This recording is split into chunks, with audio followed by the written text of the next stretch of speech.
Hello बच्चों, तो आज की इस वीडियो में करने वाले हैं कक्षा 12वीं भौतिक शास्त्र फिजिक्स का ओरिजिनल क्वेश्चन पेपर लेकर आ चुके हैं, वो भी पूरा का पूरा सॉल्यूशन के साथ। तो बच्चों आपको बिल्कुल भी टेंशन नहीं लेना है, आपको वीडियो शुरू से लेकर आखिर तक वॉच करना है। 100% गारंटी है कि आप अच्छे नंबर से फिजिक्स में पास होने वाले हैं। तो बच्चों आप लोग देख सकते हैं पेपर का फ्रंट पेज कुछ इस टाइप का रहने वाला है। यहाँ पे टोटल क्वेश्चन जो है 19 है और मैक्सिमम जो मार्क्स है वो 17 है।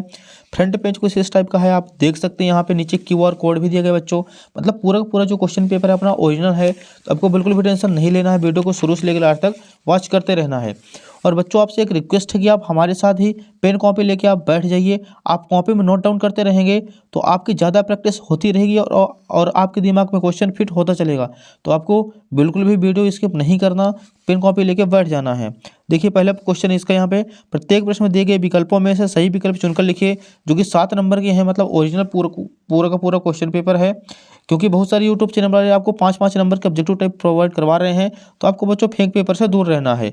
फर्स्ट क्वेश्चन देखिए, किस उपकरण का उपयोग वोल्टेज नियंत्रक के रूप में किया जाता है? तो इसका आंसर हो जाएगा जेनर डायोड।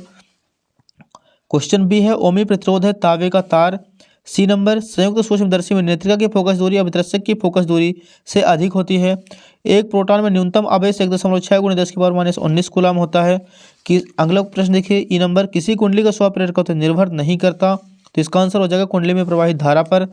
ट्रांसफार्मर किस सिद्धांत पर आधारित होता है? तो इसका आंसर हो जाएगा अन्योन प्रेरण। लास्ट क्वेश्चन है, विद्युत चुम्बकीय तरंगें उत्पन्न होती है। तो इसका आंसर हो जाएगा त्वरित आवेश। तो यहाँ पे अपना पहला क्वेश्चन कंप्लीट हो चुका है। बच्चों आप लोग यहाँ पे देख सकते हैं इंग्लिश मीडियम से भी यहाँ पे क्वेश्चन पेपर है, लेकिन बच्चे 90% बच्चे हमारे चैनल में हिंदी मीडियम से जुड़े हैं, इसलिए हम केवल आपको हिंदी मीडियम से इसका सॉल्यूशन प्रोवाइड करवाने वाले हैं। और आपको पेपर दोनों मीडियम से दिखाया जाएगा, हिंदी और इंग्लिश दोनों से। प्रश्न दूसरा देखिए, रिक्त स्थानों की पूर्ति कीजिए। फर्स्ट क्वेश्चन है, सबसे अधिक आवृत्ति की विद्युत चुम्बकीय तरंगे गामा किरणों की होती है। दूसरा प्रश्न देखिए, धारावाही परिनालिका वृत्ताकार लूप की भांति व्यवहार करती है। मीटर सेतु व्हीटस्टोन सेतु के सिद्धांत पर आधारित है। जल के अंदर वायु का बुलबुला अपसारी यानी अवतल लेंस की भांति व्यवहार करता है। अगले देखिए, नंद गेट का बूलियन व्यंजक y=a.v का वार है। आकाश का नीला दिखाई देने का कारण प्रकाश का प्रकीर्णन है। लास्ट प्रश्न है, विद्युत परिपथ में वोल्ट मीटर को सदैव समांतर क्रम में जोड़ते हैं। तो यहाँ पे अपना क्वेश्चन कंप्लीट हो चुका है। ये नीचे इंग्लिश मीडियम से है, जो बच्चे हैं तो आप अपना रजिस्टर करते रहेंगे इंग्लिश मीडियम से भी। अगला प्रश्न देखिए, यहाँ पे दिए गए हैं, खंडा आ और खंड ब के साथ मिलाकर सही जोड़ी लिखिए। आप लोग यहाँ पे देख लीजिए, ये हमने सभी का आंसर लिख रखा है, तो आप इसका स्क्रीनशॉट ले सकते हैं जोड़ी का और अपनी कॉपी में नोट डाउन कर लीजिए। ये इंग्लिश मीडियम से भी है। अगला प्रश्न देखिए, नेक्स्ट क्वेश्चन है अगले पेज पर, प्रत्येक कथन का एक वाक्य में उत्तर दीजिए। पहला क्वेश्चन है, लेंस की फोकस दूरी लेंस की क्षमता पर किस प्रकार निर्भर करती है? तो इसका फॉर्मूला होता है P=1/f। किस गेट को व्युत्क्रम गेट कहा जाता है? तो नॉट गेट को। लेंज का नियम किस सिद्धांत पर आधारित होता है? तो ऊर्जा संरक्षण के नियम पर। देहली आवृत्ति क्या है? तो कम आवृत्ति के विकिरण से प्रकाश इलेक्ट्रॉन उत्सर्जित नहीं होने देते, यही कहलाती है देहली आवृत्ति। खगोलीय दूरदर्शी का वर्धन क्षमता कैसे बढ़ाई जा सकती है? तो सबसे पहले हम कर सकते हैं वितरक की फोकस दूरी को ज़्यादा और नेत्रिका की फोकस दूरी को कम। अगला प्रश्न देखिए, कुचालक माध्यम की उपस्थिति का विभव पर क्या प्रभाव पड़ता है? तो विभव घट जाएगा। विस्थापन धारा किस कारण उत्पन्न होती है? तो समय के साथ विद्युत क्षेत्र में परिवर्तन के कारण विस्थापन धारा उत्पन्न होती है। तो यहाँ पे अपने जो क्वेश्चन ऑब्जेक्टिव टाइप वो पूरे के पूरे कंप्लीट हो चुके हैं। अगला प्रश्न देखिए, यहाँ पे ओम के नियम की कोई दो सीमाएं लिखिए। तो ये रहा बच्चों इसका सॉल्यूशन।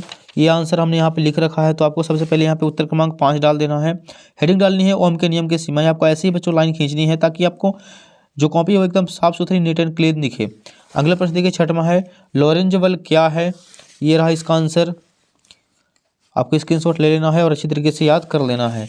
अगला प्रश्न देखिए बच्चों, 7 नंबर है, एक परावर्तक माध्यम का ध्रुवण कोण 30 डिग्री है, तो अपवर्तक कोण का मान ज्ञात कीजिए। तो ये रहा बच्चों इसका सॉल्यूशन।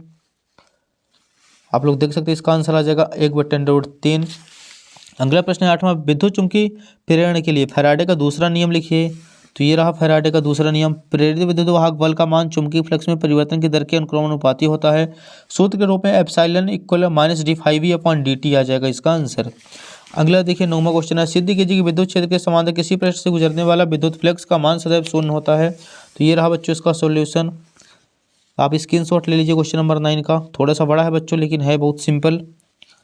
अगला प्रश्न देखिए नेक्स्ट पेज पर है क्वेश्चन नंबर 10, खतरे का सिग्नल लाल रंग का होता है क्यों?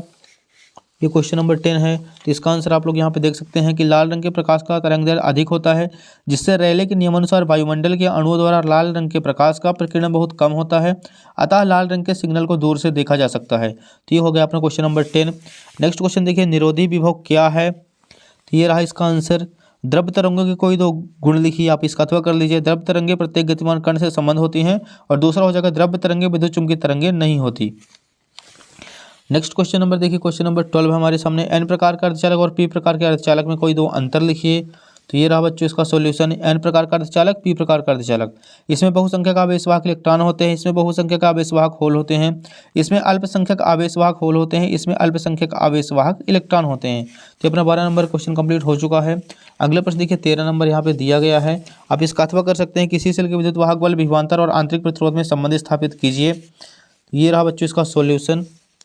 आपको अच्छे तरीके से अपने कॉपी में नोट डाउन करते रहना है सभी क्वेश्चनों का सॉल्यूशन भी। तो ये बच्चों इसका हो जाएगा आंसर क्वेश्चन नंबर 13 का। क्वेश्चन नंबर 14 देखिए, मीटर सेतु का नामांकित चित्र बनाइए। फिर आप इसका अथवा कर सकते हैं।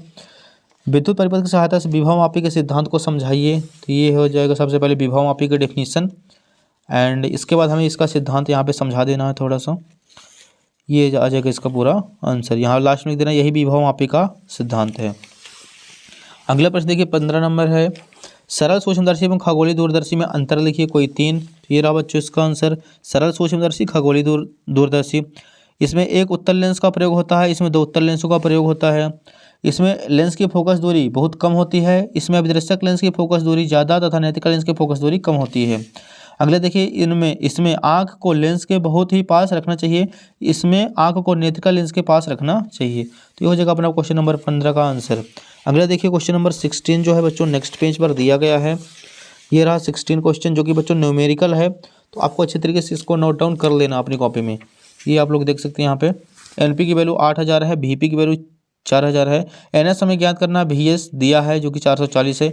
यहाँ इसको सॉल्व करेंगे तो एनएस की वैल्यू 320 फैराड आ जाएगी। तो ये अपना क्वेश्चन 16 भी कंप्लीट हो चुका है। अगले देखिए 17 है, लॉजिक गेट्स क्या है। और एंड व नॉर गेट के लिए संकेत, शतमान सारणी एवं बूलियन पद को स्थापित कीजिए। 18 है, संधारित्र किसे कहते हैं। समांतर प्लेट संधारित्र की धारिता के लिए व्यंजक निमित्त कीजिए। एकदम सिंपल है बच्चों, आप लोगों से बनता होगा इसका आंसर। अगला प्रश्न देखिए, लास्ट क्वेश्चन है, एसी जनित्र किसे कहते हैं। प्रत्यावर्ती धारा जनित्र का रेखाचित्र बनाकर कार्यविधि का वर्णन कीजिए। या फिर आप इसका अथवा कर सकते हैं। एलसीआर परिपथ का वर्णन निम्न बिंदुओं के अंतर्गत दीजिए। विद्युत परिपथ, फेजर आरेख, परिणामी वोल्टेज प्रतिबाधा और कलांतर।